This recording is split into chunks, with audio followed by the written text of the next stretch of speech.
Alors aujourd'hui, on va faire des exercices sous forme de QCM sur les probabilités qui concernent les lois normales, binomiales, exponentielles, aussi les intervalles de fluctuation et de confiance. Alors on étudie la production d'une usine qui fabrique des bonbons conditionnés en sachets. On choisit un sachet au hasard dans la production journalière.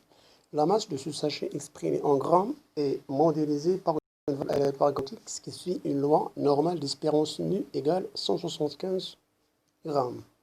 De plus, une observation statistique a montré que 2% des sachets ont une masse inférieure ou égale à 170 grammes, ce qui se traduit dans ce modèle par P de x inférieur ou égal à 170 égale 0,02. Question 1. Quelle est la probabilité arrondie au centième de l'événement? La masse du sachet est comprise entre 170 et 180 grammes. Alors donc là, il s'agit d'une loi normale. On connaît l'espérance, c'est 175. Donc on fait juste un graphique. Et par raison de symétrie, on va essayer de trouver la probabilité demandée. Alors l'axe de symétrie, là on a mis 175. Après les données, on a 170. Alors, les sachets dont la masse il est inférieur à 170, ça considère cette partie de l'air sur la courbe. Et ça représente 0,02. Alors, de l'autre côté, on a 185. 180, pardon. Alors, regardez bien la différence. 180 moins 75, c'est 5. Et 175 moins 70, c'est 5. Ça veut dire 170, 180 sont symétriques par rapport à 175. Ce qui fait que l'air sous la courbe qui est avant 170, c'est la même que l'air sous la courbe après 180. Ça veut dire là aussi, on a une probabilité de 0,02. Question, c'est chercher la probabilité de quand x il est compris entre 170 et 180. Et x 170, 180. Sachant bien que l'air total égale à 1. Donc pour avoir cet air-là,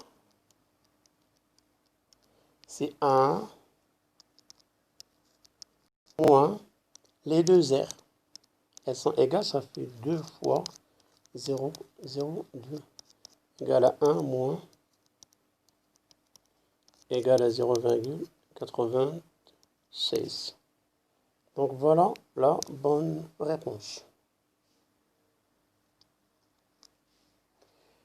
Question 2.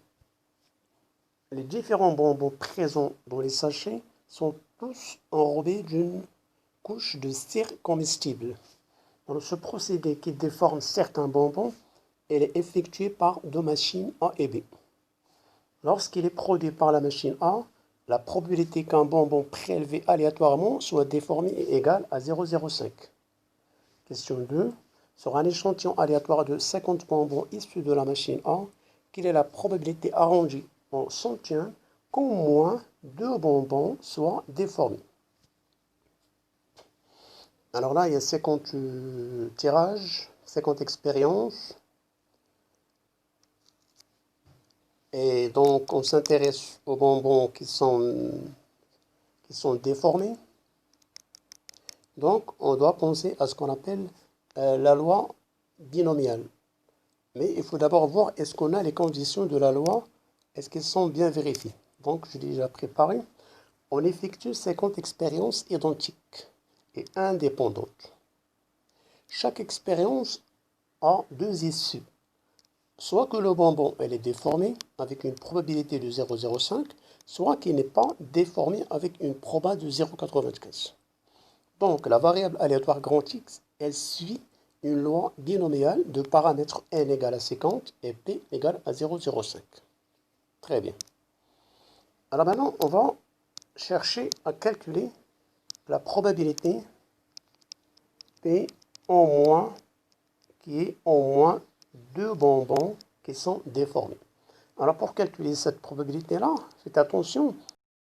X égale à 2 plus P de X égale à 3 plus jusqu'à P de X égale à 50. Donc ce calcul, elle est très compliquée, ça prend beaucoup de temps, donc il ne fallait jamais faire ce chemin. Donc il faut juste penser à l'événement contraire, c'est 1 moins P de X strictement inférieur à 2.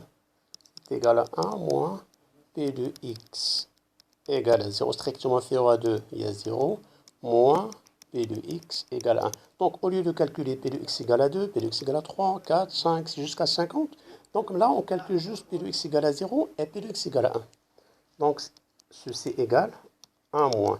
Alors P de X égale à 0, rappelez-vous, combinaison 0, 50 fois la probabilité de l'événement, c'est 0, 0,5 puissance 0 fois P de X égale à 0, ça veut dire ne pas avoir de bonbons déformés.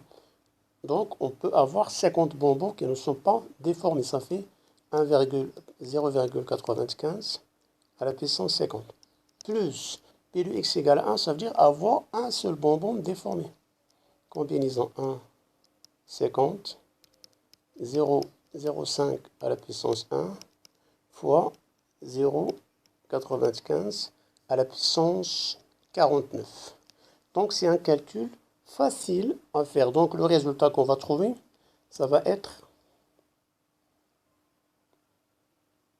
Alors pour cette question-là, on va trouver le bon résultat, c'est 0,72. Donc on fait les calculs à la machine. Donc ça va donner environ, on s'obtient 0,72. Donc juste des calculs simples à faire à la machine. Là c'est 1, là c'est 50, et on calcule 0,05 à la place. Donc il faut juste faire à la machine, vous aurez 0,72, tout simplement. Alors passons à la question suivante. Alors la machine A produit un tiers des bonbons. Le reste de la production, elle est assurée par la machine B. Donc la machine A, elle produit un tiers. Les deux tiers par la machine B. Lorsqu'il est produit par la machine B, la probabilité qu'un bonbon prélevé aléatoirement soit déformé est égale à 0,02. Alors dans un test de contrôle, on prélève au hasard un bonbon dont l'ensemble de la production, celui-ci est déformé. Donc sachant qu'il est déformé, quelle est la probabilité arrondie au centième qu'il soit produit par la machine B? Alors là, on va faire un arbre.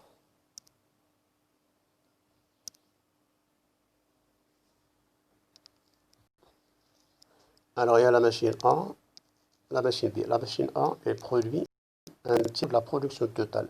La machine B, 2 tiers de la production totale. Alors, la proportion des bonbons déformés produits par la machine A, c'est 0, ceux de la machine B, c'est 0,02. Question, sachant que le bonbon est un bonbon déformé, quelle est la probabilité qu'il soit produit par la machine B?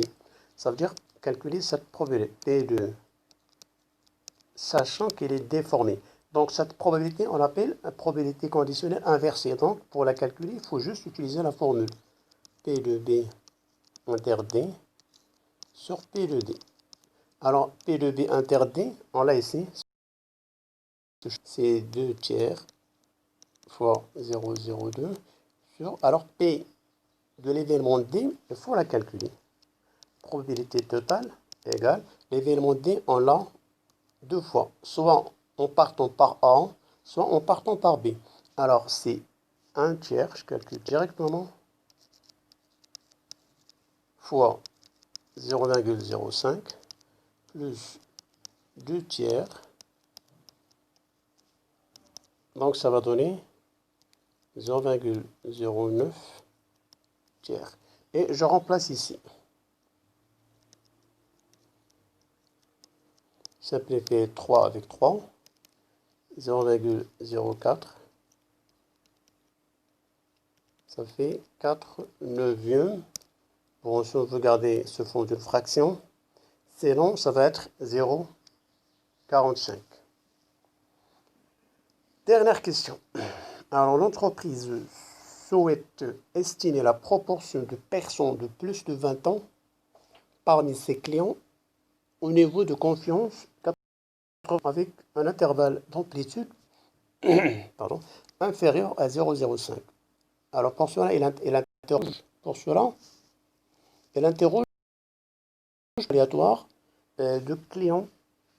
Quelle est la probabilité minimale de clients interrogés?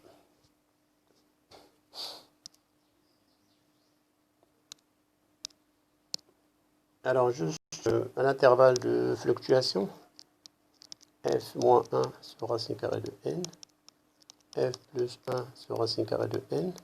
Alors, l'amplitude de l'intervalle, c'est la borne supérieure moins la borne inférieure, c'est f plus 1 sur racine carrée de n, moins f moins 1 sur racine carrée de n, égale à f plus 1 sur racine carrée de n, moins f plus 1 sur racine carrée de n, égale 2 sur... Et ça, c'est ça l'amplitude. Et on veut que l'amplitude soit plus petite que 0,05.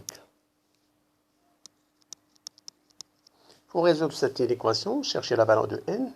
Donc, 2 inférieur à 0,05 sur racine de n. 2 sur 0,05 inférieur à racine de n. Équivaut, ça c'est 40 à racine de n. Équivaut n égale 40 au carré, ça fait 1600. La bonne réponse. On a déjà fait comme ce genre d'exercice. Donc, il faut interroger 1600 personnes.